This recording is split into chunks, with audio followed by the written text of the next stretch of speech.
Yes, sir. Good evening, everybody. How are we? Good evening. Hey, thank you for being here this evening. I just want to personally welcome you to the YWCA of York.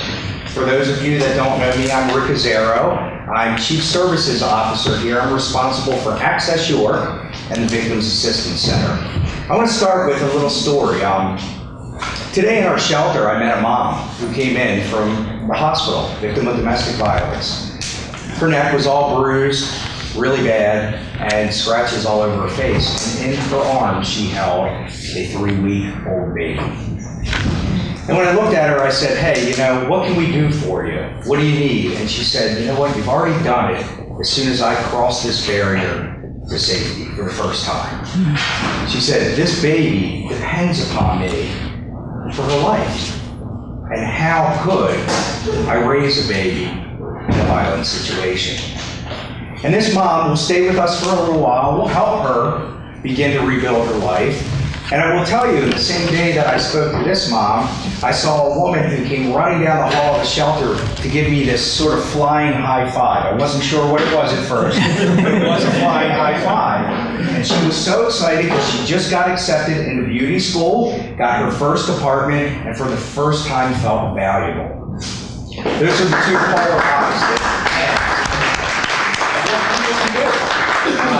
And here at the YWCA, we have Access York, our domestic violence programs. We have Victims Assistance Center, our sexual assault programs.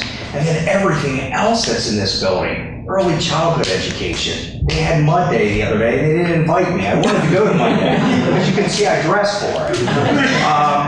The kids are thriving at Camp Communion. It is amazing to see kids run through the woods because camp is what camp is supposed to be. We're supposed to be running through the woods, not connected to an iPhone or a video game system, but out in nature.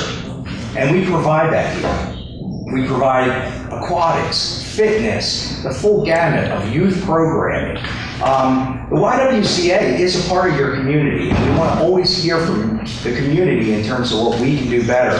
But I assure you, every single day, we are here for community members, and we discriminate not at all. We accept our entire community through the doors to help them achieve their potentials. So anyway, thank you for joining us tonight, and I'm honored to have you here, and I appreciate the city asking us to host this, and I hope you have a rewarding evening. Thank you. Thank you.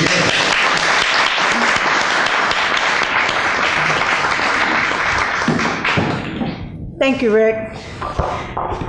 So Cliff, if I stand like this, you can hear me? All right, well, we'll try to stand up some kind of way. Thank you all for being here. Thank you again, Rick, for hosting us. We appreciate the partnership with the YWCA and all that you do in our community. Thank you so very much. It is my honor to be here with so many of you this evening. Thank you. So many neighbors and friends and neighboring agencies, partners, folks from the community. Thank you so very much.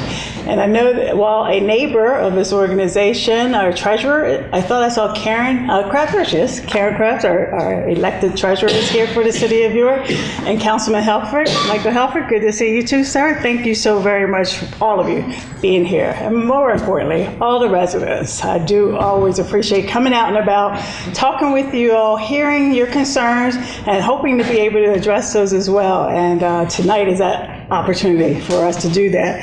You see with me, my illustrious cabinet, my directors are here with us as well. So we will share with you all that's going on in the city, things that you may not have heard about. We're here in your neighborhood to talk to you about what's happening and encourage you to be part of all that is going on. I have a few introductions to make as well, some folks who are new to the team. At the end there is our Director of Community Economic Development, Mr. Leonardo McClarty, and he will tell you a little bit more about what he's been doing, but we are happy you are here in the community. I also tonight have with us our our Latinos Affairs Coordinator, Mr. Nate Rivera. And with us also is our Arts and Cultural Community Liaison, Carla Christopher.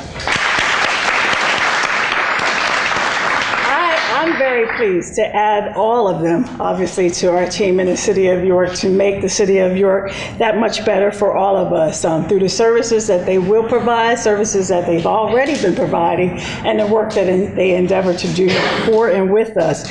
I would ask that Nate say a few words first, and then I'm going to yield to Carla as well. And again, you're going to hear from Leonardo when you hear from the rest of the cabinet. So, Nate? Well, thank you. Glad to be here tonight with you, the Latino Affairs Coordinator for the city.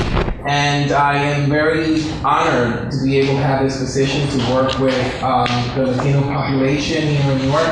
As you know, the Latino population in New York is growing. We're multiplying, and there are things that we want to kind of connect with them in the city, and also kind of unite them to have a stronger voice in the city and see what concerns and what things they have to say. It's a rich culture. I'm glad that I'm a part of that. And I hope that I bring a little bit of that in the office that I'm working with.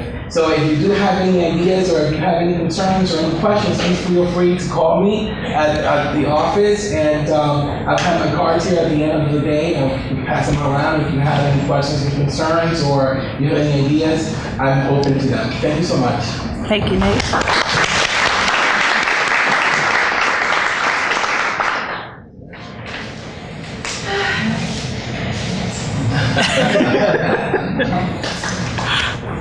My charming citizens of cultural discernment and intellectual prowess.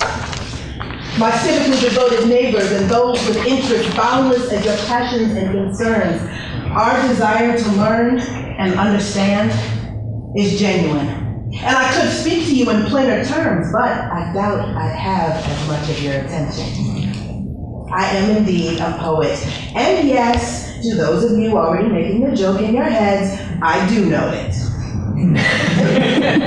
I am also an Ivy League educated activist, social worker, educated hard worker, Jill of all trades, and traverser of these streets. From galleries to sweet smelling bakeries, from schoolrooms to broom closet studios, I have recorded with you, and I've helped you record. I've festival frolicked with you, and I'm planning those festivals. I have poeted and published your poets. I've danced to your music, and luckily for most of you, I have not sang too much. But whatever grace there may be in my touch upon the city, it's not in the work that I've done. It's in the people that have accepted me, that have made me a part of this community, who showed me without exception that York's greatest strength lies in its collaboration. For now, I've set aside my pen and chosen to stand in line with those dedicated to begin again the creation of York's Renaissance as an arts and cultural destination. Now, to be a person in the streets, if you will, Mayor Bracey's feet, my job is to build bridges between the artists here and the artists yet to come, between the storefronts and the government officials and the music, arts, dance, and poetry that can bring this city and those places and organizations to life. I stand at the corner of impossible and possible, and I have chosen to turn toward the light of possibility. So I apologize to my more intellectual audience. I truly did plan to address you in prose, but the mayor came to my desk at 5:36 this afternoon and said, well, why don't you do a poem? And as far as I'm concerned, what Mayor Bracey says, that's what goes.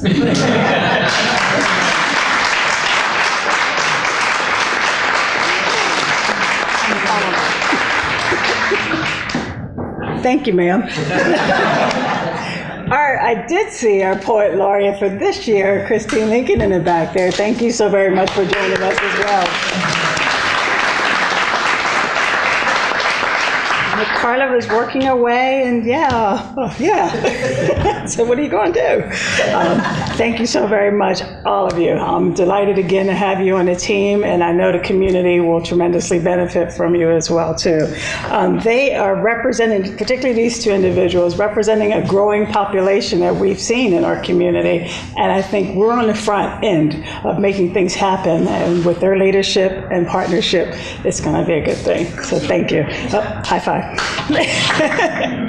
So everyone, I just have a couple of things I want to share as well too. Then we're going to open it up. We're going to hear from the directors, and then we'll open it up to hear from you as well. Every year, at least for the last 5 years, we've held what I've called a Faith Net event. And on Thursday, August the 7th at 6 p.m. at the Yorktown is the next one, Faith Net 2014. And I see one of the organizers, one of our partners, Pastor Banks, here with us tonight. Thank you so very much, sir. We endeavor to make this a rich forum and opportunity to share collectively through the faith-based community, our nonprofit organizations, public-private organizations, and come together to address areas of concern. And I think since January, we've heard a common theme, and the group has honed in on an area that we intend to address this year, and that is building a foundation for our young men in this community. We will be using they're basing some of our data and information on the research that President Obama's My Brother's Keeper initiative has already embarked upon. And our idea is to encourage young men in our community to become men in our community to become involved in our young men's lives and ultimately help increase our graduation rate, their employability, their ability to read, their ability to engage with the community at large, and hopefully in turn addressing a whole lot of other societal issues that we all are familiar with. And basically, these men hoping to come out to provide a second chance to our young people. I encourage all of you to attend. You don't have to be part of a faith community or whatever, but we do center around our faith community to be leaders. There are so many places of worship in the York community, as many of us know, and many of them doing good, many of them doing duplicate services. So that was also the premise of this organization, or our initiative, FaithNet, starting, to kind of decrease everybody doing the same thing and work together and collectively. If you want to know more information, I think there's already some on the website. Edwina Washington in the back there has some. Pastor Banks again is here and could answer any questions that you might have. But please, please, please support it, learn from it, and let's continue to grow as a community together. I would be not Kim Bracey if I did not encourage us to continue to keep our city clean, even after a major storm like last night. Thank you, Jim, and the folks at Public Works who was out in the middle of the night. They got on it as soon as they could last night and started addressing many of the trees and limbs that were down and trying to encourage neighbors that things were going to be okay. Hopefully everybody has power now out of our hands, but we've been hearing from MedEd all day about that. But in an effort to keep our city clean, I still ask people to take 10 minutes out of their Tuesday or basically any day of the week and pick up some trash. You will be surprised the difference that little small thing will make in our community.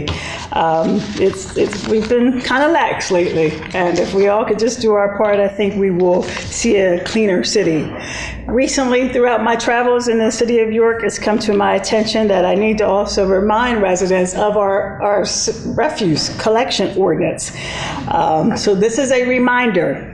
Regular municipal solid waste shall be placed at the designated pickup point no earlier than 5 p.m. the day before collection is scheduled, and no later than 6 a.m. the day of collection. And large items the very same way. We're seeing trash cans, trash bags, Walmart bags being put out all the time, all day long. They're sitting out there, and it really takes away from our city. And if we're in the middle of a storm or a windy day, we see it up and down the streets.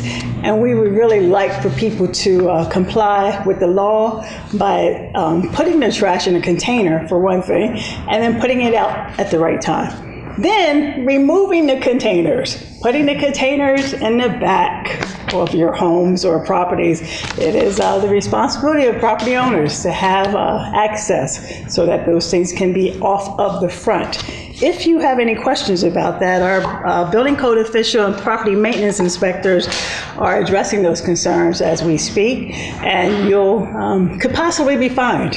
And I think there's no other way to say it but to say it. So I'm just making sure folks know.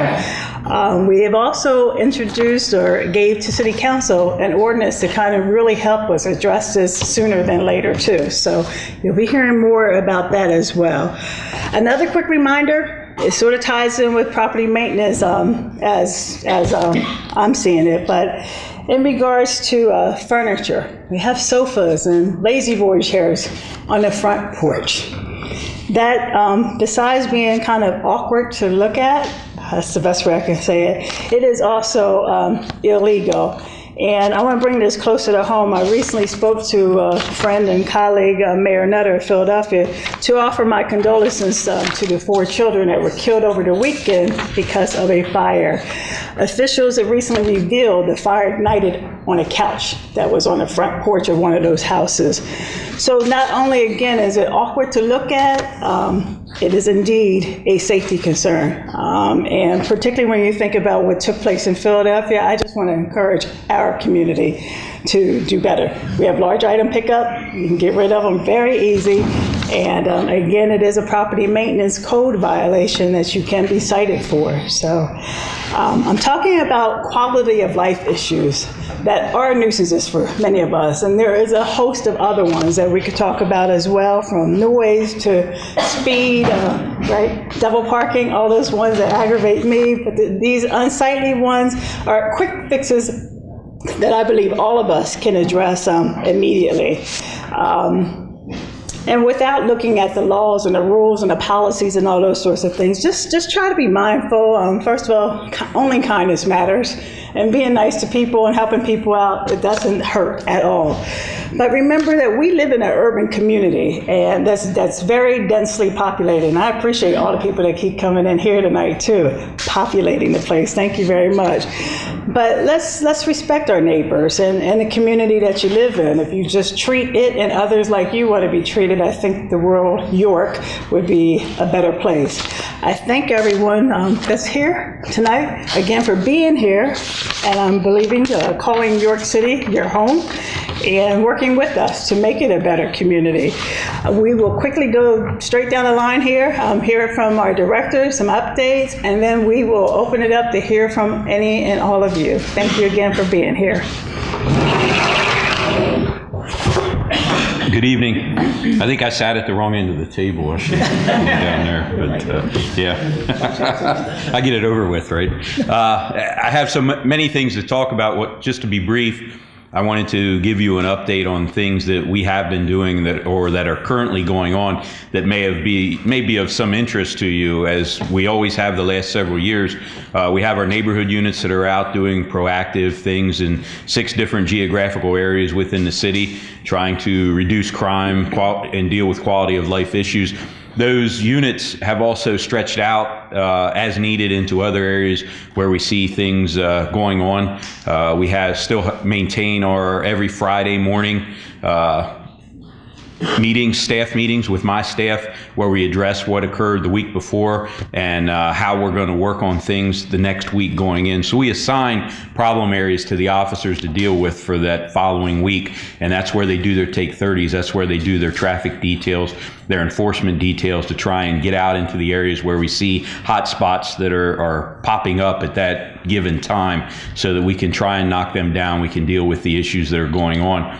So as I told someone the other day, the mayor and I were meeting with from a certain neighborhood, and I'm sure some of you will do this evening, we need to hear from you so that we know what's going on. We work on things from our view of what's going on in the city. You all, I know, have a separate view that you see day in and day out in the neighborhoods that you live in. So please don't be afraid to contact us. Let us know what's going on in your neighborhoods and how we may be able to help you. We're not unlimited in manpower, so sometimes things don't happen overnight. Our officers work very hard. We try to address the problems that are brought to us. So the only thing I ask is we're human. Please be patient. I have to let my guys go home and sleep, and they appreciate that. Their families appreciate that. But we do try and address all the issues that are brought to us in one form or fashion. Just some quick things that are going on. Our Gates project we did in the west end of the city, what was called Gates for Good, and we actually won an international award for that last year from the International Chiefs of Police Association, has now moved into the northeast section of the city, down around Walnut Street, Chestnut Street, Pine Street area, Philadelphia.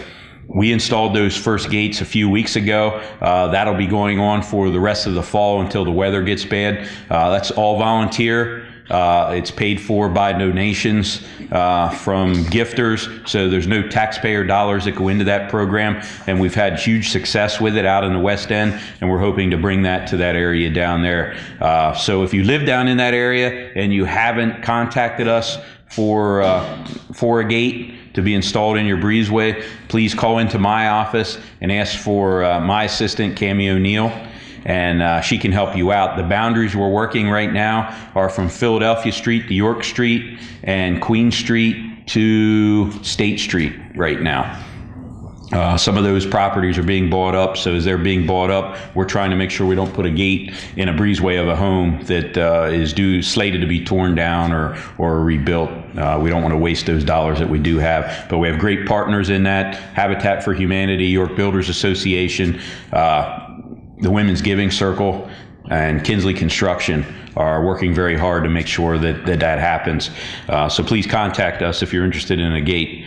The building, everyone keeps asking us about the renovation of the police station, and I'm not sure if Jim's going to speak about that or not, but it's still going strong. No one wants it to be finished faster than our officers do, because we've had to work in that for a very long time, and the men and women of the police department have done a great job in moving around the department, dealing with lack of heat, lack of air conditioning, lack of telephones, you name it. We've run the gamut. So they've done a fantastic job, and only complained a little bit along the way. But as you know, you all live in older homes which populate this city. When you start tearing things apart in an older home, you find things you didn't think you were going to unveil. So that was some of the holdup, but it's going along. We're hoping for a fall unveiling to the public and let the public come in and see their new police department. It's going to be fantastic. It's not a plethora of great things, but it's very much better than what we had before, and will take us into many years to come as far as police work goes, especially with the technology upgrades that occurred within the building. We recently held, in keeping with this area, our Teens Citizen Police Academy at Thaxton Charter School. We took teenagers that go to that school, and we put them through our regular Citizens Police Academy, but geared it more towards teenagers to let them know what the police department does, how we work in the community, how they can be good citizens and work with the police department. Very well received, and we're looking forward to doing that again. They graduated. The mayor was down to hand them their diplomas, and again, that's always something that's very well received. Our bowling program's going strong right now, and we have a resource center in this area that the kids leave from every day. Our community, or not every day, on Thursdays, I believe, Jerry. And Jerry Zimmerman helps out with that from our Community Services Division. They get them out to the bowling alley, and our officers interact with them, bowl with the kids. It's been going on for as long as I can remember, and it's one of our better programs. I think our officers really get a chance to interact with the children from the neighborhoods here in the city, and the kids get to interact with our officers. National Night Out is coming up on August 5th. So, say again? Oh, I thought someone corrected me on the date. I thought maybe I was wrong on the date. It's Tuesday, August 5th, and I'll double check it just to make sure. But, yep, August 5th, Tuesday, August 5th. So if your area is not registered yet, please contact our Community Services Division. If you are registered and you're going to have an outing that evening, you would like McGruff to show up, please contact them. I know the fire department goes out and they show up at various locations upon request too. It's a great evening. We try and get around to as many of them as we possibly can. So I just request that you all take part in that. And if you need any further information on it, call our Community Services Division and they will gladly help you out. The last thing that I want to talk about, and I'm glad it's coming to an end, but the Can-Am Games are coming to York, Pennsylvania next week, the Canadian American Police Fire Games. York was awarded the games 6 years ago. I got involved about a year ago as the board to try and help it along. And it starts on Sunday. There's an opening ceremonies. The public is welcome. Everything is free except the opening ceremonies. And the opening ceremonies, if you come, it's at the York Fairgrounds beginning at 6 o'clock in the evening. There's a $5 fee to get in. That entire fee goes to Make-A-Wish. All of our social events and all of the money above what it costs to put the games on is being donated back to Make-A-Wish as our beneficiary. So even though there's $5 to come into the opening ceremonies that evening, you can be comforted in knowing it's going to a great cause. We don't keep any of that money. It's all going directly to Make-A-Wish. The Lancers are going to perform there. The Make-A-Wish kids, many of them will be there. The torch to begin the games will be lit by a Make-A-Wish child. And we have a display of apparatus from all of our first responders, police, fire, EMS, that will be on display. They'll do a parade and then go into the infield of the fairground. So if you have kids, you can bring them. We'll do a truck touch afterwards. They can come down, meet the police officers, the firefighters, the EMS providers, talk to them, get to jump around on the fire trucks, squirt the chief with the hose. I don't know what he wants to do that evening. But we're also, weather permitting, going to have 3 helicopters that are coming that evening that we know of for a static display, again, for the truck touch. One, the Stat Medic that runs out of the York Airport. The Maryland State Police is bringing a helicopter up, and Pennsylvania State Police are saying that they're bringing a helicopter up. The last part of that opening ceremonies, we're unveiling what's going to be called the Peacekeepers Shrine out at Prospect Hill Cemetery. I don't know if anyone has been out to see our war memorial out there. If you haven't seen that, it's a great memorial. It actually has an I-beam from the World Trade Center across the top of it. Prospect Hill Cemetery is a great supporter of the military and first responders, and they asked to be able to put a memorial up to police, fire, and EMS where we could hold our ceremonies and so forth each year. They've put together a great design that's going to be built by local manufacturers, and they've asked to unveil it at the opening ceremonies of the Can-Am Games. I can't tell you anything more about it because they've asked me not to, but it's a beautiful shrine. It's going to be an amazing piece, and it's going to sit up above the memorial to our military on the hill, just to give you an idea if you've been out there. So again, please come out throughout the week. The games that are going on is kind of like the Olympics. They're open, free to the public. You can go on the website at yorkcanamgames.com and you can get the schedule. We have everything from track and field to toughest firefighter, toughest cop, shooting competitions, bar games, darts, foosball, Texas Hold'em, those sorts of things. It runs the gamut, but we have last I saw, we have participants from 40 states and Canadian provinces that are coming, and we have some international competitors that are coming from places such as Jordan, Ukraine, United Arab Emirates, I believe, India. So we're looking very forward to all those people coming to York, bringing their families, getting to see York, getting to compete and enjoy our area and enjoy the game. So if you get a chance and you're looking for something fun to do, please check that out and see what's going on. Again, everything benefits Make-A-Wish, and we will be presenting them with a check at the end to make sure that they're well taken care of. We have over 400 volunteers that are helping out with the games, so hopefully it will be a great time. I believe it will. Thank you. Thank you.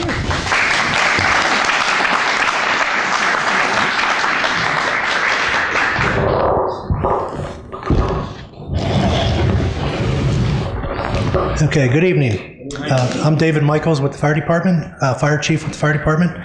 And just go over some of the things that the firefighters have been doing recently or this year. They have remained busy.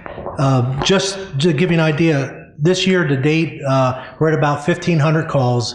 So call-wise, we're probably where we normally end up, pretty average for this time of year. We've been putting a lot of work into training and certifications. Recently, we've had 10 firefighters that certified to the firefighter 2 level and 2 of our officers to the fire officer 2 level. The state does offer several certifications, and they also offer a what they call participating department. We have applied for that and did recently receive that. And again, that just shows that our firefighters are getting the training and the certifications, just so when you have an emergency, we're sending out firefighters that are trained and able to do the job. One training opportunity we've been taking advantage of recently, the Cadoris homes, which are being torn down when the new housing project was built. That gives us a chance to do some training there with all of our shifts. So the homes are about to come down. So we've been in there now. We're able to ventilate, cut some holes in the roof, run some scenarios. If you see anything that looks like smoke coming from there, we are not burning them. There's not going to be any live fire in them. We do have a smoke machine. It's a pretty good smoke machine. It can smoke it up. If it looks like I said, if you say it's just a smoke machine, all it is a non-toxic, but it can give that environment for the firefighters of having a smoky condition, see what happens when we cut a hole in a roof or open a window, and those type things. If anybody is in that area and you see the trucks there and you see some training, feel free to stop by if you want to see some evolution, some stuff that they're doing on the fire ground. I'm sure whoever's there will be glad to explain what they're doing and why they're doing it. Some of the key things we're focusing on with these homes, obviously, are the ventilation. There's a lot of roofs there that, we're getting a chance to get up there and do some cuts. Some firefighter rescue. We're doing a lot of, simulation of this. We get a firefighter trapped. We're set how we can get crews in to get them out, advancing hose lines, throwing ground ladders, those types of training. So this is a great opportunity for us, and we're taking full advantage of that. Also, we still continue to provide fire protection to North York Borough. That's been going well with us. We're working very close with the North York Fire Department. A lot of the training we do with them as well. So, if we have something here, we invite them down. Sometimes we try to take a training up there. One thing we're doing right now is some vehicle rescue training, and they actually have a nice parking lot at their fire station. We go up there, we can get the cars in there, do some training. So that's working out very well. Public education, we're doing a lot of that this year. We're really trying to get out, reach as many people as we can. We hitting a lot of schools, daycares, workplace, those type things. So anybody that's interested in that, you can call our office. We try to set those trainings up. And again, it's a good chance for us to get out, meet the public, and definitely get our fire safety message out whenever we can. A little bit on the emergency management side. I think the storm last night is a good reminder of how quick this Mother Nature can come up on us, and just a time to remember to be prepared. These storms are quick. Maybe not a storm, but anything. We had a rough winter we just got through, and now this storm last night. So just a reminder to be prepared for that thing. Maybe start thinking about what happens when your power goes out, where you may go, belongings you may want. So again, a good time for that. The emergency management part of it, we all sometimes run a CERT program, Community Emergency Response Team. Be on the lookout for a class coming up in the near future. There is not one scheduled at this time, but when they come up, we try to get the word out on that. And what that is members of the public that would take a training. It's I believe it's a 6-week course. You go like once a week, and then there's different techniques.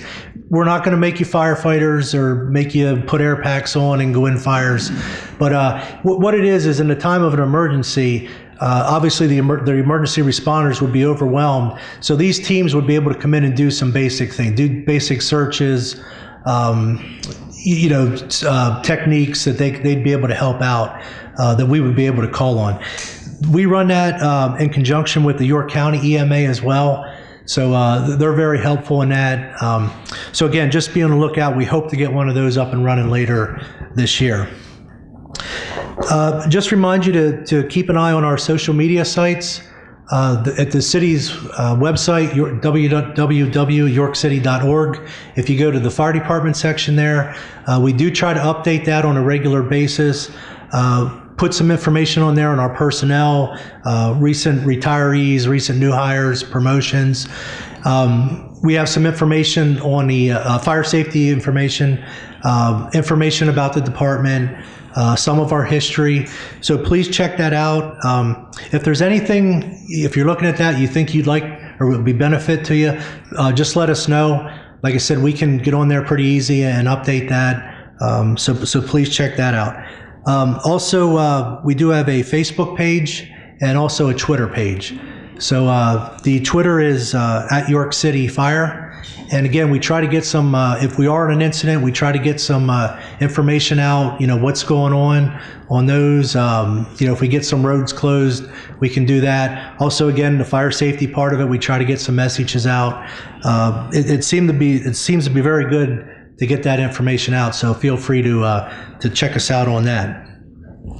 As Chief Kelly has mentioned, the Can-Am Games, we're excited about that as well. On the opening ceremonies, we will have 3 pieces of our equipment out there. So again, a good chance, have the kids bring them out. I'm not going to let them get me wet, but but they can crawl on the fire trucks. And there's going to be a lot of trucks there. It should be a good evening to get this started.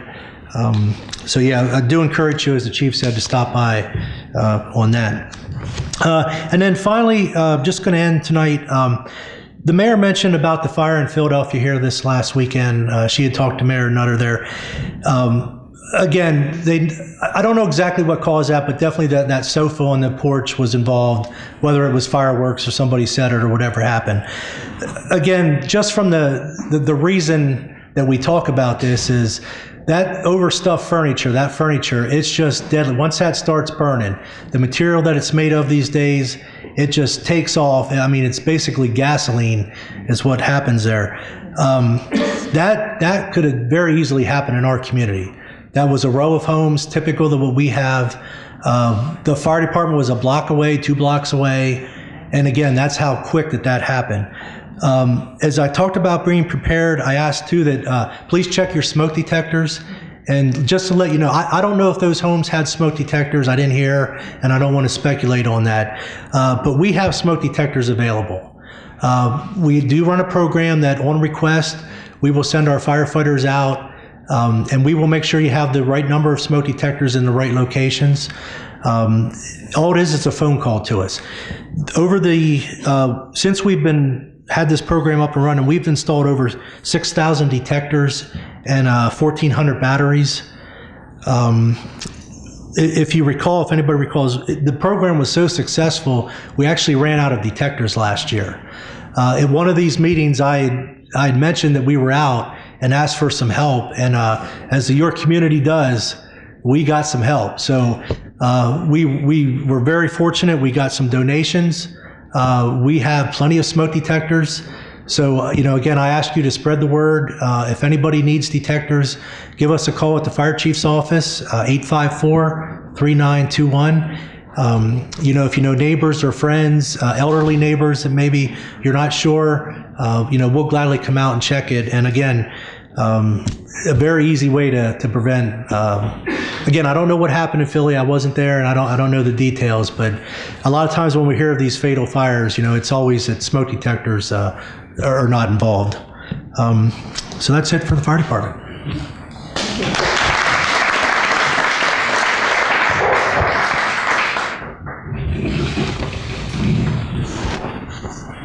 Good evening. I'm Jim Gross, Director of Public Works for the City of York. I want to thank my friend Chief Michaels for reminding me about last winter. Just a couple updates.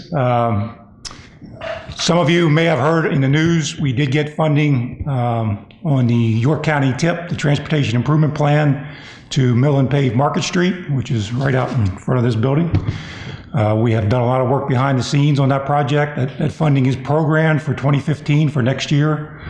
The key to it occurring on time will be our utilities. The utilities were notified about the project, and now they have indicated they do have some work that they want to do in advance of our work.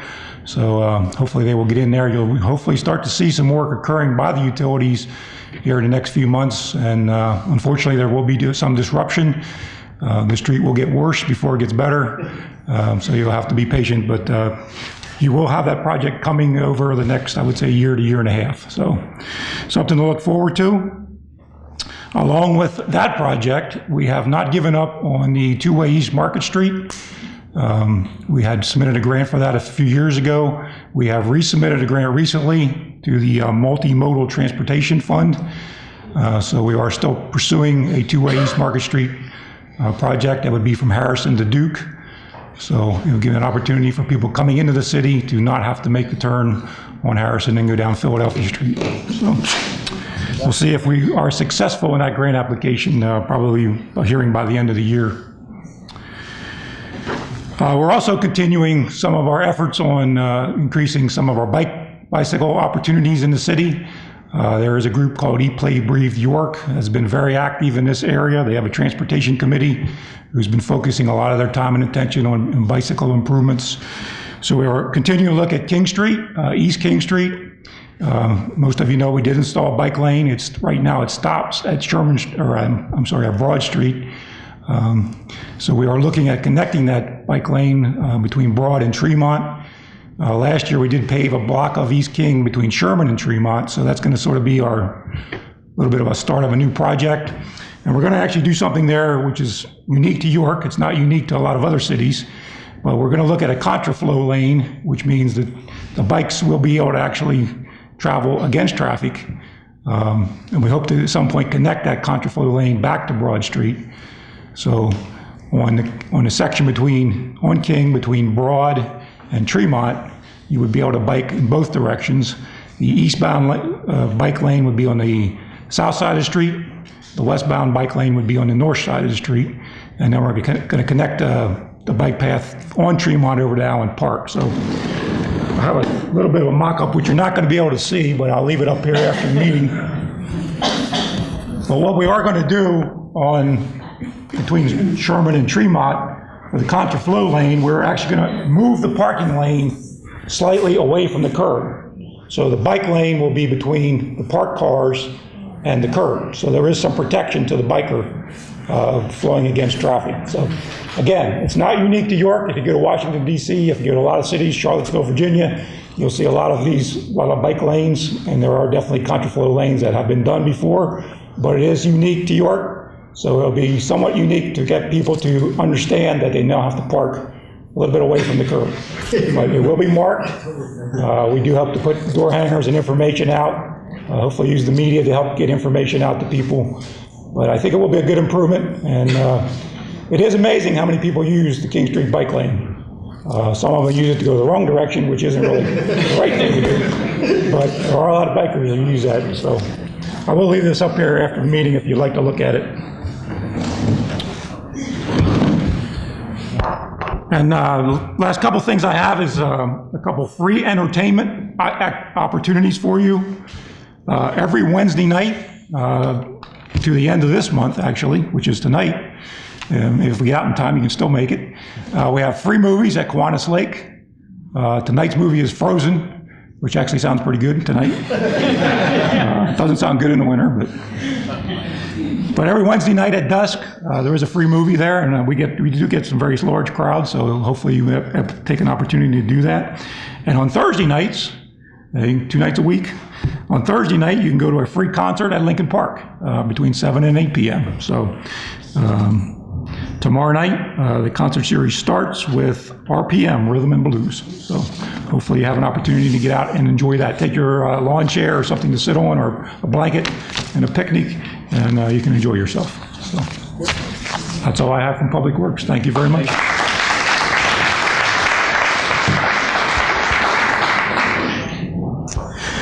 Well, good evening. I'm Leonardo McClarty, and I'm going to cover the Department of Economic and Community Development. And so one of the things I was sitting here thinking is that this is a lot like the staff meetings on Monday, and that I always end up last.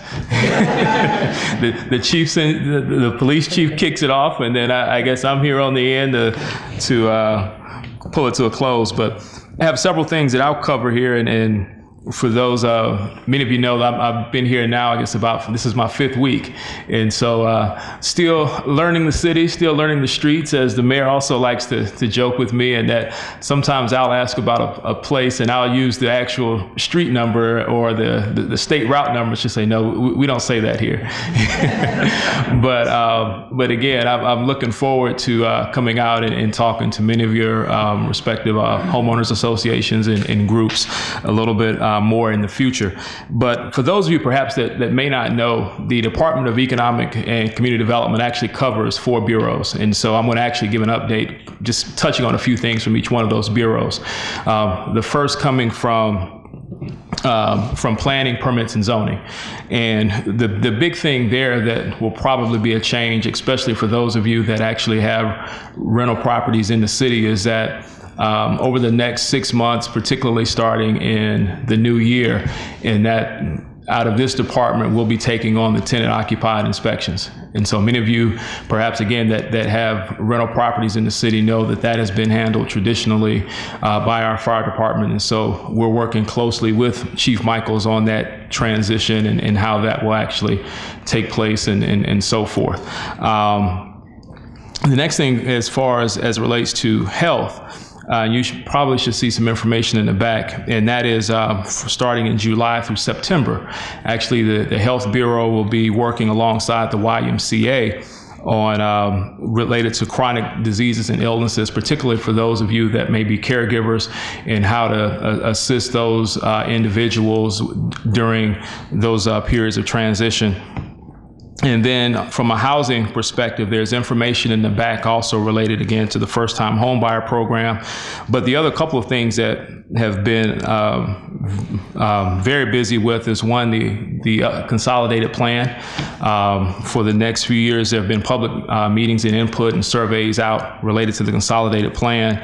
And on a definite positive note, especially for those of you that actually receive funding through CDBG dollars, we actually finally have received our information and in paperwork from HUD. The mayor has signed off on it. We have put it back in the mail the same day it was received. And so for the sub-recipients in the room and that have been waiting on already, I guess now into the 7th month on $2014, you should hopefully be receiving some type of correspondence from James Crosby in the days ahead. And so that is something that we're extremely excited about. Moving into economic development, it's certainly been touched on with Nate Rivera starting, and we're really excited about Nate joining us, and we've had already a number of very positive and really, I think, fruitful conversations as it relates to just outreach into the Latino community and some of his ideas. And I just want to say publicly that I definitely plan on supporting him in those efforts. I think that it's extremely important that we really start reaching out and communicating with the entire community and getting everyone engaged. The other thing I want to just also, while we're talking about just staff in a general sense, want to recognize Shavalsky Buffalo, who's in the back. And Shavalsky, many of you know, has been in this seat for the better part of last year, but especially since I've come on, has really been my right hand in the sense of really helping to get me caught up and telling me about the community and different groups, different projects. And so want to acknowledge him and also publicly thank him for him really working with me over these last 5 weeks and just helping me get acclimated. But so beyond the Latino affairs and that aspects, some of the things that I've been engaged in, specifically just kind of giving you an idea of some of my priorities moving forward, some of the department's priorities. One will definitely be in terms of marketing communications. I feel that we've got to do more in terms of reaching out and just letting, one, the business community, but even those of you out in the different neighborhoods and the like know what's going on in your respective areas. And so there will be a newsletter coming out from the department electronically that will start hopefully within the next week. It'll roughly be either once, no more than twice a month. And depending on the information that we have to get out, it'll either be one time or twice, and we'll either split it up where we'll have perhaps health and housing in one email, and then we'll have economic development and planning permits and zoning in another.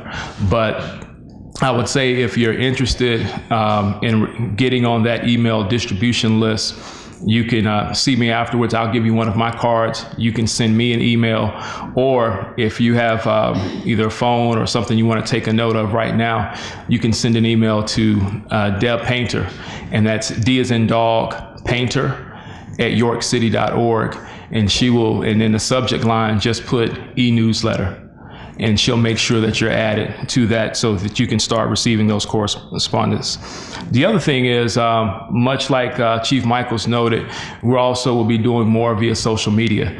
And so for those of you, again, that perhaps are in the Twitter or what have you, you can follow us at York, D as in dog, E as in Edward, C as in cat, D as in dog. So York, DECD. That's what will be on Twitter. And ultimately, it's York Department of Economic Community Development. And so again, there'll be periodic updates there, again, coming from the department, all with trying to make sure that we're reaching out and communicating more as to what's going on within the department and what's taking place. Other things long term is certainly making sure that we're focused on the city as a whole. And while the central business district is definitely important to the city, but I think at the same time we have to also as a department keep in mind of the collective city as a whole and not necessarily neglect other parts of the city from a business standpoint as well as also from a overall community development perspective. And with that, ultimately, we'll be going into the latter part of the year, truly starting to focus on a more comprehensive economic development plan and strategy. I know Councilman Helfrey and I have talked about that, and thank you. and he is, we're going to actually go out and spend a little time together, and so that just again we can make sure that we're inclusive as we hear different thoughts and ideas and moving forward there. But and lastly, I would just say also having an emphasis truly on small business development. I think that that's another area that we've got to make a concerted effort in really supporting small businesses that want to come into York, but as well as also that want to expand. And so with that, I'll be quiet for now, and certainly I'm sure there'll be questions that will be forthcoming, and definitely again look forward to meeting with you either within your communities or even sitting down one-on-one and talking further. And with that, I'll turn it back over to the mayor.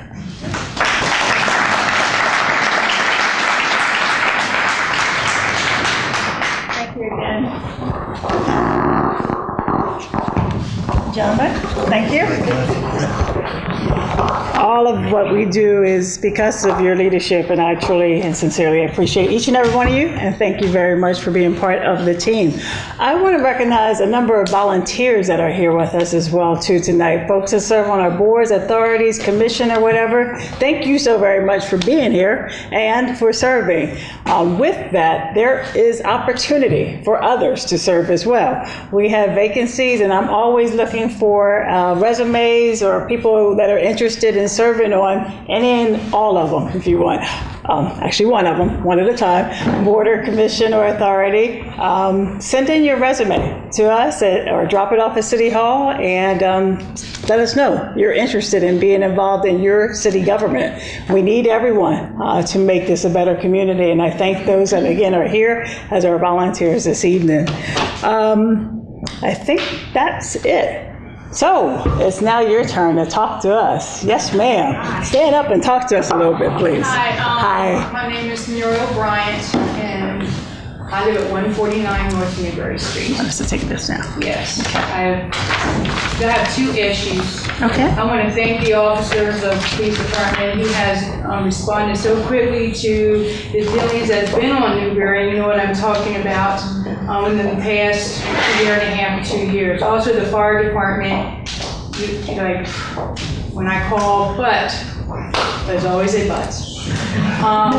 At one, I don't know if I'm allowed to say the address, but there is this address that is right across the street from me, and I assumed or looked into the law stating a nuisance ordinance that has been called or has been, what's that word I'm looking for? When they do a drug bust, that the landlord must evict the occupants. Now, this landlord, in the past 2 years, has 2 drug busts in this house with 2 different occupants and never once evicted them. So I've called down to the city to who I can speak with. They said the G8 apartment. I talked with them. I don't know where to go with this because I haven't gotten any satisfaction on finding out why this gentleman hasn't taken care of this issue, because it is it's pretty bad, that one address. Before we leave, just get with me, I have your address, give me your name again, and contact number, and I'll help you out. I greatly appreciate that. The other one is with the fire department. In the back of the SESCOM building, we have all-street parking. And as we come down through the alleyway, I have called numerous of times to New York City, not knowing that you all have this problem with phones. I don't know if you're not getting the messages, but it's been a phone call once a month for a year. At 143 North Newberry, it's been emptied for over a year, and horrendous garbage. I have pictures of this property. Now the tree branch has fallen over from last night. I don't know if you all can find out who owns it or what. The smell is pretty bad, and it's really bad. Also at 131 is they have TVs along the alleyway now with people moving in and out. I've called to see if we can get them picked up. They're still there. And they've been there for about a month now. They did actually see me take pictures, so now they did clean up at that 131 and 133. Behind it was all the brush and the wood and the debris. But that 143, it's pretty bad. Is that one in an alley? Does that sit right in the alley? Yeah, actually it says 1, 2, 3, 4 end, because I'm at the very end. I'm at 149, so I'm at the very end. Then we have 147, which is great, 145, and then 143, because the lady downstairs is Spanish and she really cannot speak English quite well, so her daughter-in-law has been calling as much as I have. So when I read in the newspaper that you all were having this, I figured, hey, let's see if we can get this taken care of. Because actually my neighbor here, we really, if you remember, and I don't know, Newberry Street was pretty bad there. Yeah. That section. It's pretty well cleaned up with the help from her and the other neighbors noticing, like you said, we'll pick up too. Yeah. Well, they have been. So, but the back of it, okay. That's all. And I can look at that. That address sounds familiar, so I'll... Yeah, it probably has, because we call, like I said, once a month there, thanking, but, you know, okay. Thank you. Thank you. Comment about televisions. Unfortunately, it is a law. It's not my law. It came from Harrisburg. It is against the law for you to put your television on the curb. Televisions and electronics have to now be recycled. The Memorial Stadium, if I'm not That's mistaken. correct. You can. The city does offer a recycling program at Memorial Park on the first Saturday. The county of York also has a recycling program out at the solid waste transfer station. I think it's the third Saturday. There's a lot of stores which will also take televisions just for recycling. But people complain that the trash hauler doesn't take it. The trash hauler can't take it because he'd be in violation of the law.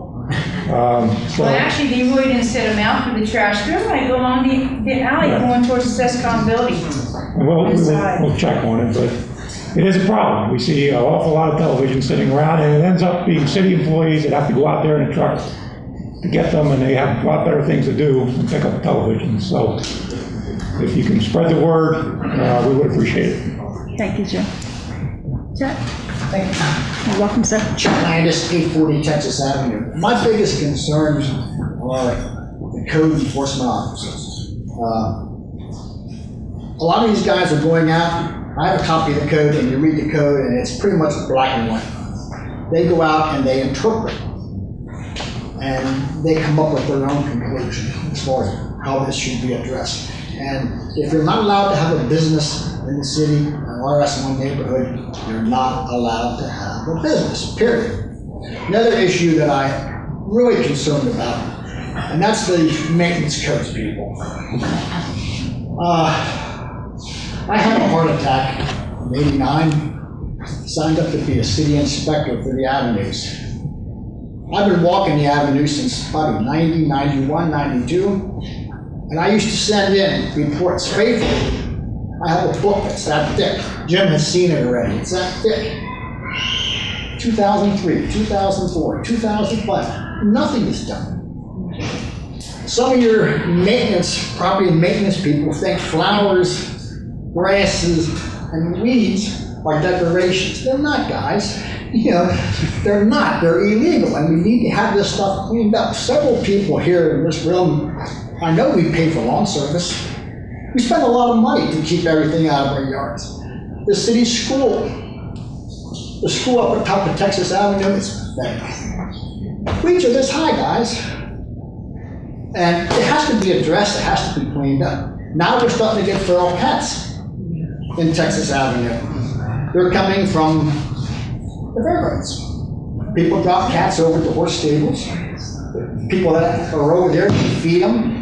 They come across Texas or Carlisle Avenue, and we get, right now we probably have, in the 800 block of Texas Avenue, we probably have 4 feral cats. We think one of them has a litter of kittens. So that's going to be, gosh knows what it's going to be. But I think this property maintenance thing is an issue, and I'm willing to help. I think it should be a group of people that are concerned, sit down, brainstorm. I mean, with the invention of the iPads, it's very quick. You can take a picture, you can transmit it, bam, you can have a file on your front door immediately. And people in York are not going to read a piece of paper and say, I'll do this next year. We got to start filing these people. And I think one of the best ways to get this across to people is when you put out your recycling cans. You put the rules on the back of that recycling can. It's a good idea. That way they can't say they've never been notified. Grass cutting. I mean, you have to keep your places looking fit. And back to what you said, Mayor, on Texas Avenue, the 800 block, there's 10 houses, 12 houses. 2 of those homes have recycling containers, garbage cans, snow shovels. I don't keep my garbage on my front porch. I'm very proud of my property, and I want to stay that way, and I want the rest of the neighbors to follow my example and try to keep the place cleaned up. Front porches are no place for garbage cans, and they should be immediately fined. Now, I think the city has a new ordinance that they're getting ready to pass with city council. I'd love to see that thing go through. And Mike, I'm sorry, you want to give everybody a warning? No warning. I started out at $50. I know you did. Real quick. And next time we go to $250. But I think we have to do this, guys, and, I'll take care of that. No, you have to give them a citation. Okay. The parking authority, I'm getting all my tangents now. Parking authority. They travel the streets of York, every street, twice a month, don't they? Why can't these guys look and say, front yard, that pickup truck doesn't belong there? Stop their car, get up, give them a ticket. When they come down Texas Avenue, there's going to be 2 guys in the car. I'm sure that's in most of the cases. Have these traffic guys take care of it. You want to see a haul pull? Go out to Parkway Boulevard, Pennsylvania Avenue, and the street that comes down that goes into the creek. You should see that intersection down there. Garbage, clothing, trash, you name it. It's been there since Saturday. That's all I'm going to say. But get after the school. And I'm willing to help get involved with this property maintenance stuff. I'm serious. Thank you, Mr. Landis. And we're seeing rats up at the school too. They don't look at the trash As big as cans. cats. Those trash cans are overflowing all around the school. I'm sorry. Go ahead. In the back of the school, the weeds are atrocious. It's starting to be vandalized. The aluminum railings are being torn off. We just got our tax bills to that. So trust me, when you look at those tax bills and know the money that you put in that school and it's sitting empty and being vandalized, it's upsetting. And right now it's full of buckhorns. You know, if you try and keep your weeds out of your yard, it's a lost cause because they don't mow it. We can't do it ourselves. We need help. We've been trying to do it ourselves and We do mow. We mow along our street the whole way down to Texas. Delaware. mow the school property. Yeah, we shouldn't have to do that. Just so we don't have to look at it. And we are going to get involved to help. I think we should brainstorm this property maintenance thing and get things put together and go after it with some oomph, because we don't have any oomph. Yeah. No oomph at all. Is that your department? Yeah, well, right now, we have the tenant occupied, and then the PMIs do the sort of the complaint stuff. I think with the nuisance abatement folks, Chad, and everyone, I like your idea of brainstorming together. Yeah. I'm We hearing from need it you. because I see us going this way. Yeah. And that's no way. Okay. Okay, thank you. Thank you, sir. We'll be in touch. Yes, ma'am. Hi. Hi. Terry John Askew. I'm OTE president and member of HARP. Thank you for coming to our neighborhood tonight and sharing information. Mr. Gross, I owe you a special thank you for answering all my emails. Big matters read from research down to garbage collection and water in my basement. I much appreciate your attention. I'm glad you spoke, Mayor Bracy, to Newark's need for better curb appeal. And as you know, there is some voluntary stewardship out there. OTE does go in every second Saturday and fourth Thursday. We have our neighborhood walkarounds. Councilman Hufford has been a guest on these adventures in the neighborhood. I'd like to invite you, Mr. McClarty, to join us sometime on an OTE walkaround. If I may interrupt you, what is OTE? Oh,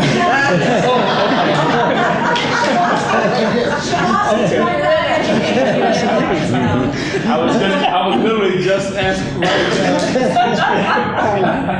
the Neighborhood Association, YWCA is our fiscal partner, and other members of our executive board here tonight, Joe Jeffcoat and Joe Mercer. And we are very active in our community. And I think it would be really great if you could come out and join us. I can send you, in fact I will email you a copy of our EastEnder. It's our monthly publication, and it has dates of all our events, including our walkarounds where we go out, read the neighborhoods. We pick up litter, quite a bit of it in fact, and we do submit code violation complaints to your department, which have been, pretty well active on this spring as we go and follow up. So we hope to continue to partner with you to, keep the neighborhood moving in the right path. Welcome. Thank you. Thank you, Teresa. Mayor, just to add something on the particular, I guess, property maintenance or code enforcement. The one thing I guess I want to say is not to, by any means, I guess, delay anything, but just know that within that department, there's been some transition in terms of staffing. And so on some things, if it ends up perhaps taking someone maybe a little bit longer, just know we've extended offers to a couple of individuals that they were looking to bring on, but there's been some transition within that department on the property maintenance inspectors. But again, know that it's definitely a priority. And the other thing I just want to touch on is they do have ICADs, which is a good thing, and so they are definitely filing a lot of reports electronically and the like, but I just wanted to touch on that because there's been some transition. Great, thank you. Yes, sir. Yes. Hi. My name is Paul Wachowski. I live in the Fireside neighborhood. Okay. Recently, we've heard some rumors that street sweeping fines may be raised from $50 to $125. Is that true? Is there any truth to these rumors? Because such an exorbitant raise would be ridiculous. Yeah. No, that's the first I've heard that rumor. We heard from numerous people that they had read it in the paper, and I looked and I couldn't find it in either paper, so I was very scared about it, and I just It was like one of those things we just wanted you to justify if this was true, where the money would be going eventually and what, you know, like what would be happening, so. Okay, all right. Not sure. No, thank you. Thank you. But please move your cars so we don't have to give you the $50 one. Okay. There was a hand back there first, and I'll come back to you then, Steve. Hi, Joan. I'm so short, I wasn't sure. How are you, Joan? Forgive the sunglasses, I had my twice monthly shot in the eye today. But I did want to ask Chief Kalin about neighborhood policing. I know that for many years, we had someone in our area. By the way, I'm Joan Bergeser. I live on Market Street. I'm in both Old Town East Neighborhood Association as well as Downtown East Neighborhood Association. And your neighborhood policing personnel would come to our Clean, Safe, and Green meetings and often our monthly Old Town East meetings. Are there still community police? Sure, we've expanded the program since the mayor came into office in 2010, and we call it now neighborhood policing units. There's 6 different units, and then the school district in various areas of the city, around 16 officers, where way back when it was 2 or 3. I'm very much believe in the program. Good and bad for you is that we put them in the neighborhoods we think that needed our most love, and so if you don't have them in your neighborhood anymore, the good news is your neighborhood's not as bad off as some others. I hate to put it that way. The bad news is you don't have a community policing officer there, but we have expanded them outside. One thing I will tell you, and we just had a meeting, and I think Jerry got up, I never sit still, much to the chagrin of the people that work with me. And when I say that, I'm not satisfied with things ever the way they are. I always believe you can improve it somehow. And we just met with our community services division, everyone in that division, and began to rethink, what are we doing that's good? What are we doing that can be improved? What are we not doing that we should be taking care of? And one of the things that came forward was the neighborhood groups that meet that aren't part of the neighborhood policing areas, we're not as good as we used to be of getting officers there to those meetings. So it's high on our priority list that you will start seeing officers at these meetings. So if you're having meetings, send me something, please, and I will make sure someone shows up. I very much, and they will be patrol officers and patrol supervisors, because I very much want those officers to start adopting neighborhoods, so to speak. I go back one time and we talk about community policing and out on the avenues.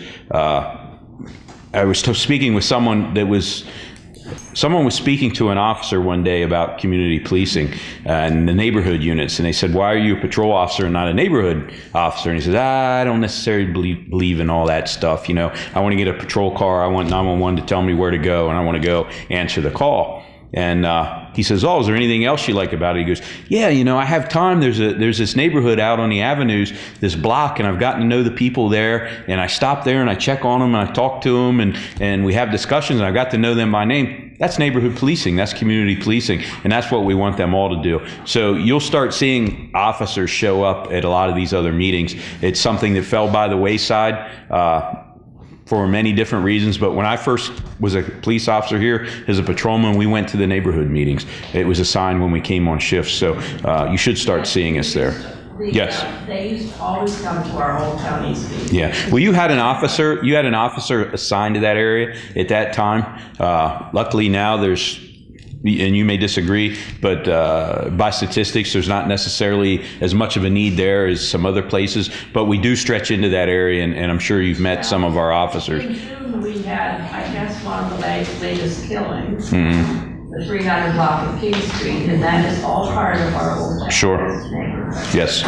And I know that Jerry Zimmerman, through her position with the city, is constantly in touch with you about drug activity and other problems. Very much. Jerry, and Jerry left, I think Jerry does a fantastic job, and if you live in those areas and you don't necessarily want to call the police, Jerry's a good person to go and talk to. She'll make sure that we get it. And as long as I've been here, Jerry's been very much a voice in the community, and she never lets you forget about the things that need to be addressed. And that's what we need from every area. There needs to be a Jerry or the late Miss Borders. She was always someone, my phone, while it rings constantly, I miss getting her phone calls. We lost our sound here, but I miss getting her phone calls because she would let me know what was going on and keep me honest about what was happening. So we do need that. We have a committee called Clean, Safe, and Green, which would have to do with the neighborhood policing. Our meeting is once a month. It'll be tomorrow on the second Thursday. And our neighborhood meeting, our Old Town East meeting, is always the third Wednesday. We'll send you our newsletter. Yes. Please do, but the meeting tomorrow, where is it? East and the Y are the Community Resource Center. And I know that the police have a presence there for their community, not community policing, but I don't know what you call it there, with Jerry. So the meeting is at the Resource Center tomorrow evening? Always. What time? At 5:30. Okay. You will see someone there. Thank you very much. All right, sure. Thank you. I'm sorry, yes, and then I'll come back at you. Of neighborhoods, I would ask, Mr. McCarty, are you familiar with the Alliance of Neighborhood Associations? Yes. Because I know that Ben Whalen, our president, would love to have you come to one of our monthly meetings. And there you can see all the different neighborhood associations who send representatives to those meetings. Yes, thank you. And I had an opportunity to talk with him at the reception that was held. And so he was giving me a moment to kind of get settled in before he invited me out. We have had an opportunity to talk. And I know you'll be hearing from Terry, our hometown East president, to come to one of our meetings as well. And before I sit down, I wanted to thank Jim Gross very much for making the first block of North Pine one way. Now we're working with the federal authorities to get parking meters put back in on the south block. I don't think you hear people ask for parking meters often, but we have. Thank you. Yes, sir. I'm Randy Gross, running the place. Today I was out picking up trash, and we have a problem with cars going the wrong way and running the place. I almost got hit. And we still have potholes on Rennie Place. I called last week and they said the machine was broke or something. Not sure. I'll check on it for you. Also, there was a training for code enforcement, citizens code enforcement thing a couple months ago, and a lot of people on Old Town East were not invited. I guess we weren't on their list or something. I'll find out that one. Citizen inspector. Yeah. It's not working. Yeah.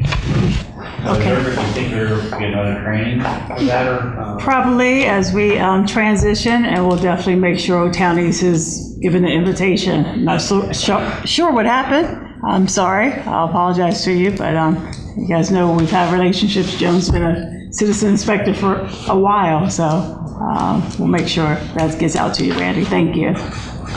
Joanne, way in the back there. This was directed specifically from Chief Haley. What's the best course of action for a resident regarding a business who attracts nuisance, lewdness, alcoholism, drunkenness? What's the best course of action for a resident? We have a nuisance abatement unit that deals with quality of life issues such as that. So you can always call in and ask for them, but before you leave, please see me, and I'll get the information from you, and I'll pass it on to them. They go out and they deal with issues such as that. But if you call into the police station and ask for the nuisance abatement unit, they will forward you to their phone line, and you can leave a message with them. Okay? Wait a minute, Chad, I wanna make sure no one else. Okay. There's a new hand there, then I'll come back to you, sir. Thank you, ma'am. All righty. I'm Mike Johnson, and I live on South Pine Street. As many people in this room are aware, this is the first LSD program designated in the Commonwealth.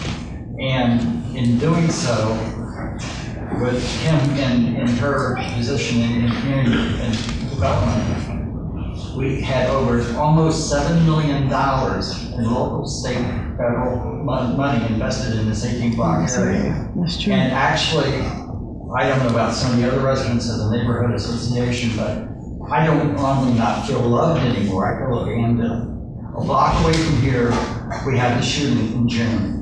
And another block away from here on South Pine Street, we have 4 homes that are conducting an open-air drug market. We have a 17-year-old drug dealer who is brandishing a switchblade to intimidate the residents. We have homeowners who are contemplating putting their homes on the market, but they can't get the value out of them anymore. And something's got to be done. We've turned drug homes in for 8, 9, 10 months, and they're still dealing. So if something can be done about this, please do so.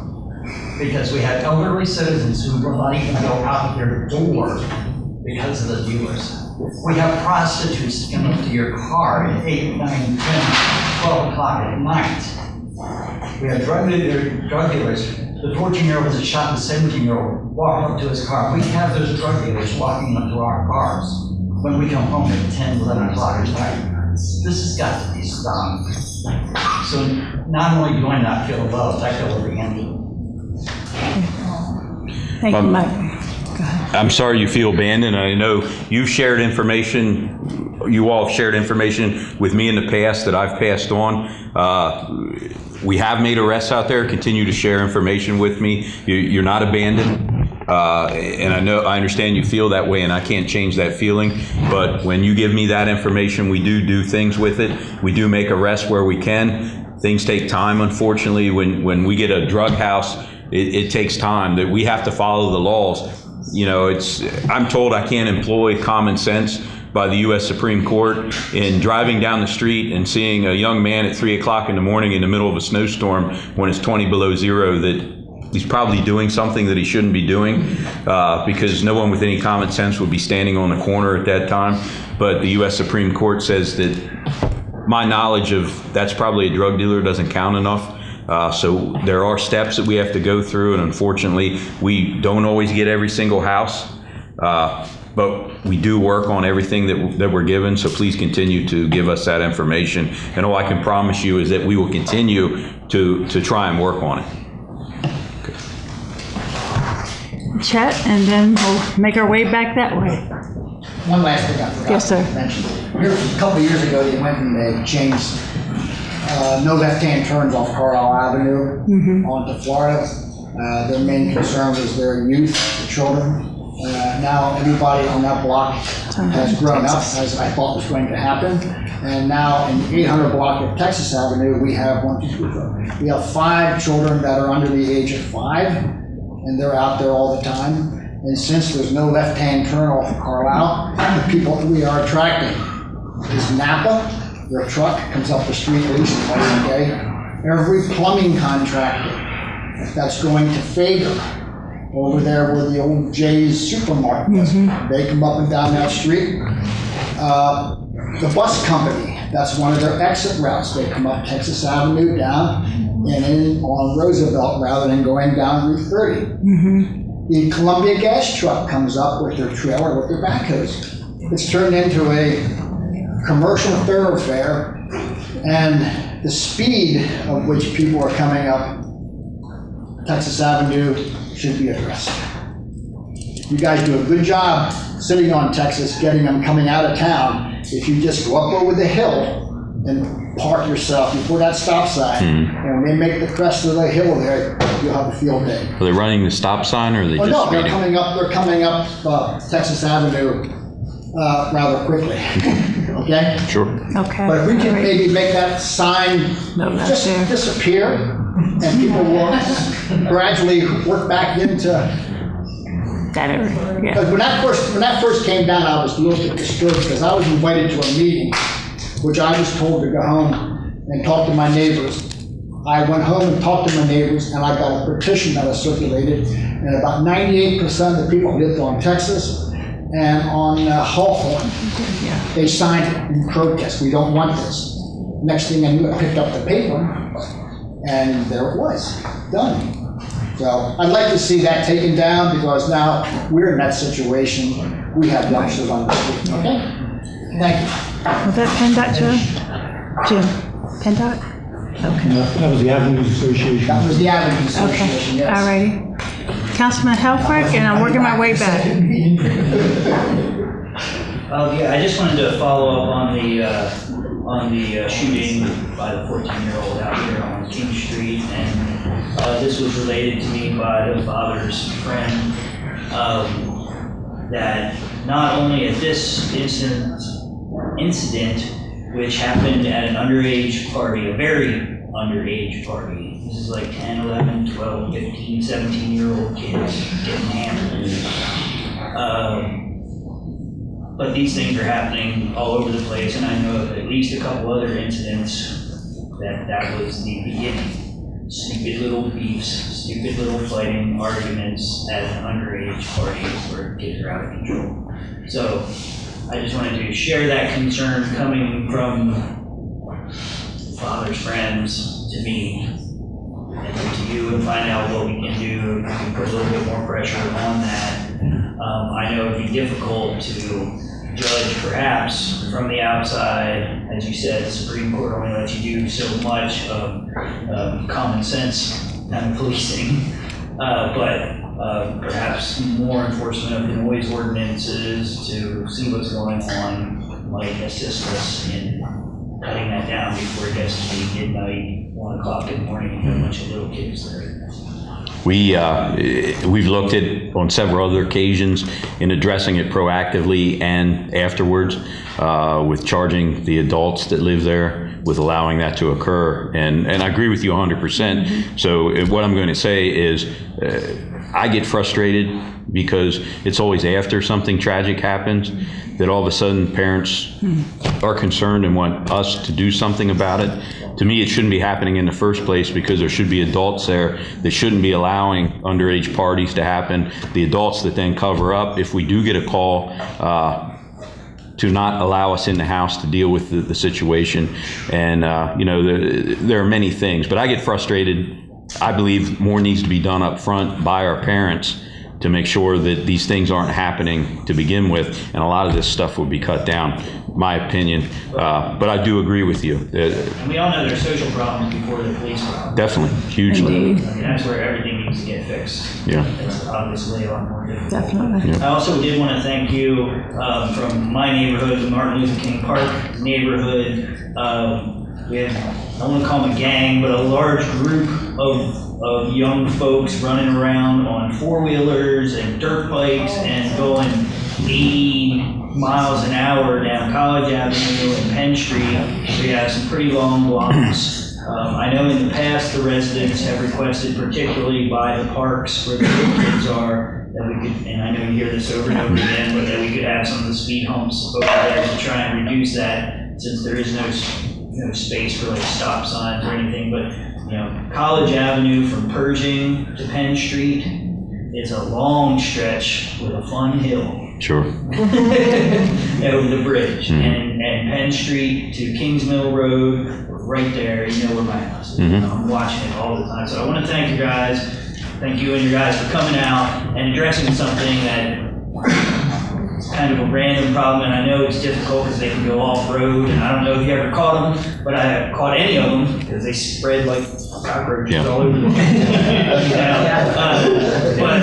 But I did see them in pursuit and trying to do something about it so that at least hopefully it's somewhat of a deterrent. Yeah, we're trying to deal with it. Again, it's something that's very frustrating because, as you said, they slip away very easily. Again, we need help from the public.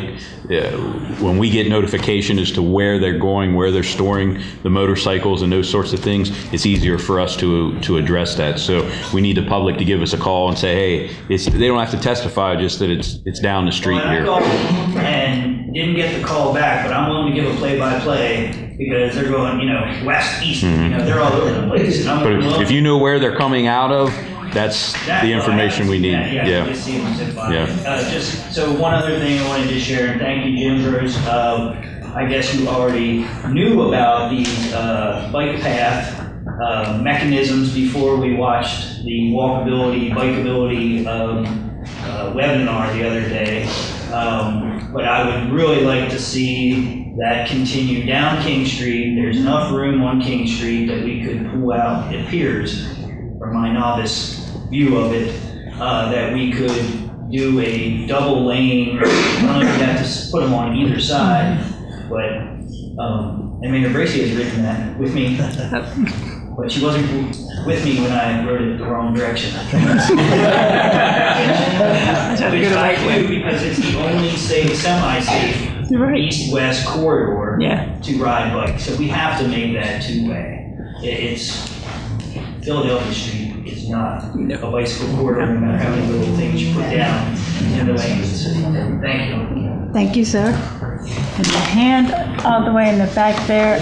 I'm sorry, Miss Charlotte, I don't know if yours was up before his, but I'll come back to you. Yes, ma'am. Two guys right here. They live on Pine Street. I live across the street from them. Everything they said is true. Drugs, traffic, trash, garbage, dogs who all over the place, noise. Yo, it's to the point where, like you said, you don't even want to sit outside in your front porch. And my voice is hoarse now because I was selling somebody up the street because I've been just sitting back watching, and they've been on Pine Street for a while. They know my mom, Margaret's across the street from. She's been on Pine Street for a while. A lot of other people are not here for a while. They're like pay taxes, they're go to work, et cetera, and they're not doing none of the stuff that's happening around in that block, in that area.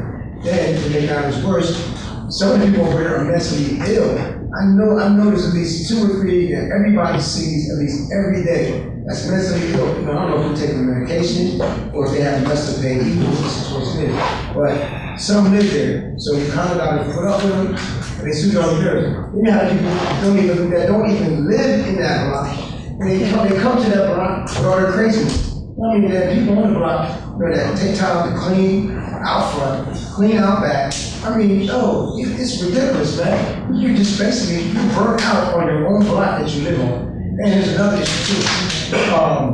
The reckless, careless drivers that ride and drive around town. I mean, you have elderly people, you got kids, the summertime, elderly people, you got kids, people in wheelchairs, people that can't get across the street too fast. You know what I'm saying? People are reckless driving and reckless driving. I mean, it's to the point where you gotta actually look 3 or 4 times, to make sure you don't get hit. Some people just seem like they don't even care. Like, pedestrian has a right. It's like, did you read the Department of Transportation license handbook? Where did you get your license from? And like another thing that's difficult, like when you're crossing straight and the car's making a turn right, or vice versa. I mean, it's like you gotta look back and make sure the car behind you is not gonna hit you. And sometimes they don't want to give you enough time to get across the street. I mean, it's crazy. And this is summertime. Everybody is out. And it's like Newark and every other area, especially right around here, like that intersection, Princess and Pine. That is a dangerous intersection. Queen Street, that's one of the hardest places to cross. Queen Street and Princess. Man, it's like dangerous on just how to get across the street amongst all the other stuff that's happening in this southeast area. It's crazy right now. I know 2 live right across the street from me, and they know I'm telling the truth. Okay. Needles, syringes being found. It's just us, so me. Yeah, it's crazy. Thank you. Miss Charlotte, and then I'll come back to you. I'm doing this just to be able to stand up. These seats are not comfortable. Charlotte Burwell lived in the 500 block of West Market Street and my business there. The sidewalks that Columbia Gas just recently had done, has anybody looked at them? They're all coming apart already. And Jim, I guess this should be addressed to you, I don't know. Rather than everybody in the city call whoever, could somebody just kind of look into it and say, hey guys, you need to go back out there and. Prefer you give me a specific address and we'll address it. You want me to start, I can. Right. Have you seen any of them, Jim? I don't know. The top layer of the concrete, there you go. So top layer of concrete. Come look at ours. Came off. Right. Give me the addresses, they will come back and redo them. Okay, because I know East Princess Street has several blocks. And when you find one, it's the whole block. Mayor's shaking her head, she's seen it. We're out there. And rather, I'm wondering if there's somewhere that it can be funneled to so that. We just don't have enough people, Charlotte, so. But if we. Give me the addresses or give me the blocks. Okay, do you want the emails Absolutely. to go to property maintenance? No. Directly to Let's go with Jim, Okay. yeah. People, directly to Jim. But I mean, then somebody can compile all of them, even if it's a citizen that compiles all of them, rather than this house, and that house, and that house, and that house. Carbon monoxide detectors. Yeah. Are we going to put that in our ordinances, or is there a plan for that? I know Cherry Lane Realty has already started, as we go into every property, turn it over, whatever we're putting them in, since the federal government comment has said, well, it should be done anyway. We're an old city with a lot of clogged chimneys, and would you want to say anything to that? Yeah, definitely it's being thought of. You're seeing most of the international codes, they're starting to put that in there. Yeah, so as you see that, there's more and more of it. Most likely, and hopefully we will see that soon, that will be similar. Every year we hear of carbon monoxide deaths. I mean, the detectors now, when they first came out, like smoke detectors, a lot of them malfunction. They're pretty much to the point where they do work. They measure carbon monoxide over a period of time until they alarm. But yes, definitely something. They're not nearly as expensive as right. Yeah. You would encourage people to just start doing it on their own. Yes. Yes. Rooming houses. Do you all know that there is an epidemic in the city of illegal rooming houses? That turned into me for two. And I reported. These people actually give me their driver's license with the address of the illegal house they live in, and fill out the paperwork with those addresses on it. And I have forwarded some. I try to contact the property owner if they don't necessarily know it, but when you have 2 and 3 and 4 people apply to me using the same address, and you ask some of them, the reason I'm moving is I'm living in one room with my 3 kids.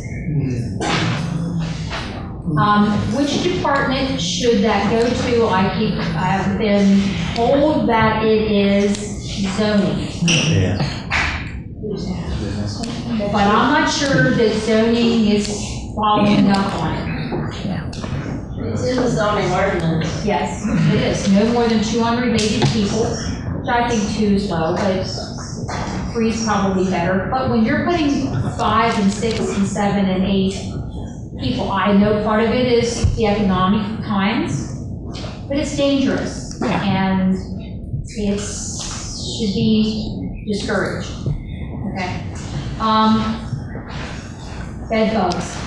You guys realize that we have a serious epidemic of bed bugs. I have preached to my tenants to put plastic covers in their mattresses. I knock my head against the wall. And when they find them, immediately they drag them through the building the mattresses through the building, put them outside, the next person sees them and think that that's a good mattress, and they take it. It was suggested to me by another landlord that when you put things like that out, that you know that there is an issue with whatever it is, take a knife and cut them so that it's obvious. This is not something you want to drag home. Because that's how they're spreading. They're going from one, other landlords here with me, one house to another house to another house by doing that. And just like we have a smoke detector program, maybe we need a program for plastic mattress covers. Because from what I've been told by the guy that does our exterminating, he does an excellent job. And he goes in, when he exterminates, he goes in, and part of my bill is he puts a mattress cover and a box spring cover on every bed. I recommend when people buy a new mattress, don't take the plastic cover off of it. Just put your cover bed thing on top of it. But in the city, unfortunately, we got a lot of people that sleep right on their mattress, so we put a sheet on it. But the way they're spreading it is by panicking before they find out the appropriate measures to take to stop it. And when it comes to the ordinance that's being proposed, and I have a great deal of interest in it, if you just stop now as you're driving through town and looking around, and I am a volunteer inspector, so they get when I'm not too busy to do it, they get a lot of correspondence from me. How many places have trash out, including businesses? I've even gone by the police station when the trash was out early.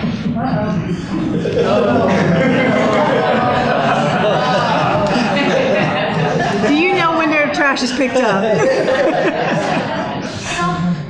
Some areas of the city maybe need to have their trash day changed like they did on part of Market Street because of it being a business and nobody's in there Sunday night. Because they'll put it out Friday when they leave. Yeah. And it's there Friday, Saturday, till Monday. And then if you have a holiday and they don't remember that it's even worse.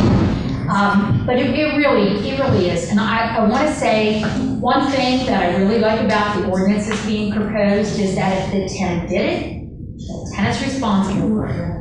Put the blame where it is. And I can't imagine that there's a landlord out there that won't be more than happy to give you the names of the tenant if they're not cooperating and giving you the information.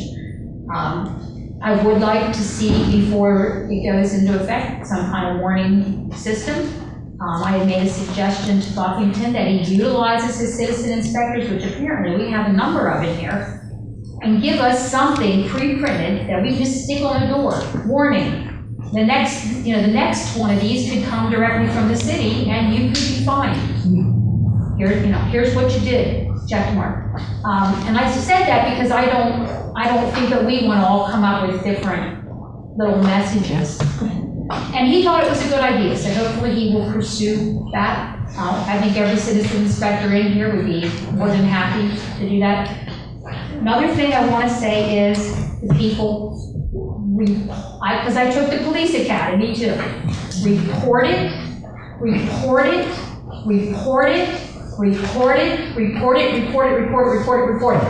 Yeah. The police are not mind readers, except for Caleb. The rest of them didn't pass that question. So when people call me and say, well, somebody broke in, did you call the police? Well, they can't, they never do anything about it anyway. They, okay, maybe they're not. Maybe they can't figure out who broke your window. But if they figure out that 5 windows were broken that night, now we have a pattern. Now it's of interest to somebody. I just really have an issue with that. If you see it, report it. And you've got how many different ways? They can tweet it to you, they can call it to you, they can text it to you, they can email it to you, and many of them are anonymous. Maybe you want to go over what those are. There's one other thing, and then I'll sit down. So I probably can't say what the other one was. In general, though, you're all doing wonderful. Thank you, Charlotte. And Mayor, thank you. This was a great idea. Thank you. It's a great idea. I think a lot of positive, you've heard of but a lot of positive things that come out of it. Thank you, Charlotte. Yes, ma'am. I'll be really brief. I guess Officer Roger Nestor is an officer of love. After I wrote the update for you that I was going to give you tonight, when we went out last night, he was on our block and he came over and talked to us. Great. We were not aware of the problem in the 1100 block of East Poplar, nor the problem in Albemarle.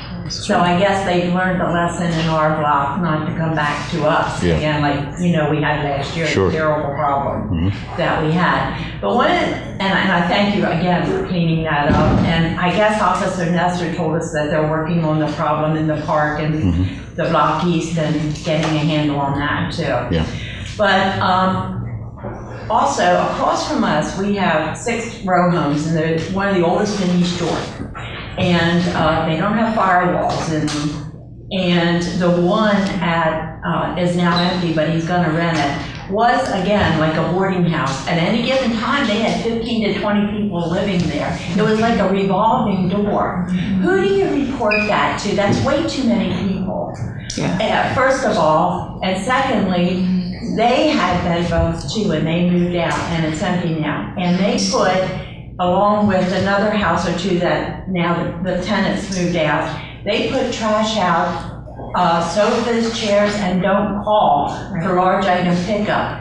Am I allowed to do that, to call for them? I mean, they sat out for 3 weeks, and they had bed bugs in them too, because people were gonna come and take it. And we warned them, some of the other neighbors, you don't want to touch that because they have bed bugs. So what she said about slashing it is a good idea. Right. But they don't sit out, and of course the kids get there and they start cutting at them, or they deteriorate, and then all of that, the insides is all over the neighborhood for us to pick up, and we don't want to touch it because it has bed bugs. So we're allowed to call, even though we don't own that property where they put the trash out. We can call. We call all the time. We call all the time. Okay. Yeah. I didn't know if we were allowed to do that or not. Oh, yeah. Please. I actually called somebody that I know in the system, and she said, I'll call for you. So I told her my problems, she said, I'll call for you. And she didn't really say whether I could call or not, but since we were coming here tonight, I thought I would ask that question. And also, I was not aware that you can be fined for the garbage and recycling bins to be out front, and they're all lined up out there all the time. And they're always sitting at the curb, even when they're empty. They don't put them in the backyard, they're out front all the time. Okay. If it wasn't for these houses in our block, these 6 houses over there, we'd have a great block. Okay. End of conversation. Thank you. Sure, thank you. George? George Fitch, 106 South Beaver, one of Cherry Lane's properties. We have One of my but just want to say to the mayor and just everyone that the mayor and her cabinet, they do listen. I believe it was a year ago. I had an idea and we started to talk about just trying to help some students who might not fit in or just have some activities, and it came up with Teen Sports Friday. And the mayor's been very receptive and warm and open to it, and it won a national award for being one of a program that help students in a smaller city. So I first want to thank you, Mayor, for all your support, for everything that you've done. And with that being said, you guys are doing a great job. We're just trying to think about ways that, I don't know about you, but coming from Pittsburgh into York City, you might find it rough. But when I come from Pittsburgh here, this is like an oasis compared to where I came. You guys, you walk the streets, and unless you're out there late at night, now I don't know what's happening on fire. I don't know what's happening on fire, but Pine would be like midday back in Pittsburgh. So you guys have something great here, and I just love to you guys have to understand, the mayor's and her cabinet, they welcome the information, but just like people say, you gotta roll up the sleeves and want to work with them. But, once again, I want to thank you all for all the work that you're doing, and we just need to think about creative ways on how we can get more families to come back to the city. Because like you said about Smith Middle School, I now work for the school district of the city of York, and I know it's very tough on the school district as we're trying to recruit students back to the city to come to our schools and know that it's a safe environment and safe place to live and learn. So we're still on that cusp. I think hopefully we're at the tipping point, but I just want to say thank you so much for all your hard work. You're welcome. I'm going to take one more question, and we're going to be around as long as the YW allows us to be. And the question's back there. I'm sorry, Joe. We'll be here to answer any individual questions. I also want to make sure people see the board that shows the upcoming hopeful bike lanes that we're looking to put in. And again, thank all of you for being here. I think at one time the room was filled, I would have said easily 70 to 80 people. If all 80 of us travel 25 miles per hour in this city, to me that would probably make a small difference. That's what the speed limit is throughout the city of York. There's probably one area, Pennsylvania Avenue, they told me, that's 35. Everything else is 25. So if we start by calling the police, if we start by reporting those underage parties that are going on, if we continue to be actively involved, we will continue to see a better York. I need everybody to help us do this. And I thank everybody again for coming out tonight and being part of this. The last question's back in the back, and then we will be here to interact beyond. Yes, sir. My name is Nathan Fleming, founder of an organization called the Danny Project of York. You guys haven't heard about it. I'm a 26-year-old father of two, and I know living here in the community of York, inner city, working here on Pine and Princess Street, the barbershop, and also raising my kids here in this city. There's not enough male role models here in the city, and I was wondering if there's any possibility for the few male role models that we do have, if you can show the same importance with the Mother's Day festivities that you guys do on Market Street with fathers, if there's any possibility of doing fathers festivities. Okay. You want to take that, Pastor Banks or Queena? I mean, yeah. I'm going to be sleeping.